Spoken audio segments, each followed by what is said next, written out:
In 1519, two worlds collided as the Spanish Empire made first contact with the Aztec Empire, where they discovered what they would describe as the most beautiful thing in the world and the City of Dreams, the Aztec capital of Tenochtitlan. By the time the Spanish arrived, the city was only around 2 centuries old. However, it contained a population of anywhere between 200,000 to 400,000 people, making it one of the most densely populated cities in the world, bested only in Europe by Constantinople. Tenochtitlan was built on the shallow Lake Texcoco and was surrounded by other island towns, and it bore a striking resemblance to Venice as it had footways and waterways going throughout the city, meaning you could navigate by walking or through canoe, and it had 4 main man-made causeways connecting it to the mainland, which were roughly 5 to 10 kilometers in length and around 8 meters wide. The fascinating thing about the city is that it wasn't fortified in any way like a European city or castle. Its defences lay in its maze of canals, waterways, locks to control water levels and bridges, meaning you could alter water levels any way you wanted, and the bridges could be removed at a moment's notice, basically turning it into an island fortress. The main attraction of the city would be the temple precinct, where as many as 78 structures stood,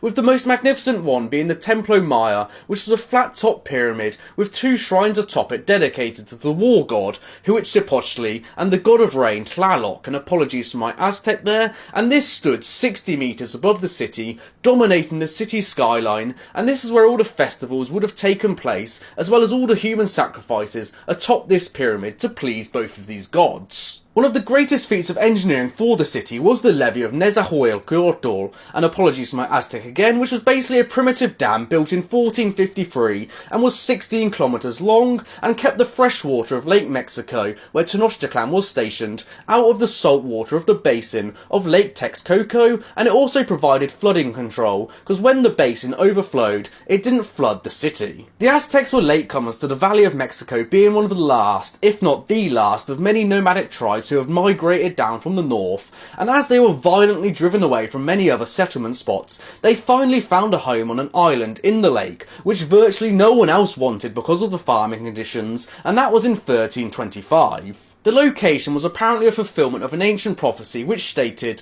the location of a great city would be founded where an eagle is holding a snake in its beak on top of a cactus, a symbol still on the Mexican flag today. And despite the unfavourable conditions, the Aztecs now had to choose this location because of this eagle, and they built a few small huts and an altar to their gods to begin their settlement. Through the use of clever agriculture systems and their warlike nature, the Aztecs rapidly expanded Tenochtitlan, soon becoming the dominant power in Mesoamerica, expanding the city with their vast riches. So when the Spanish arrived, they described it as something that they couldn't even believe in their dreams, but they soon burned it to the ground because they wanted all of these riches and the Aztecs' defiant last stand.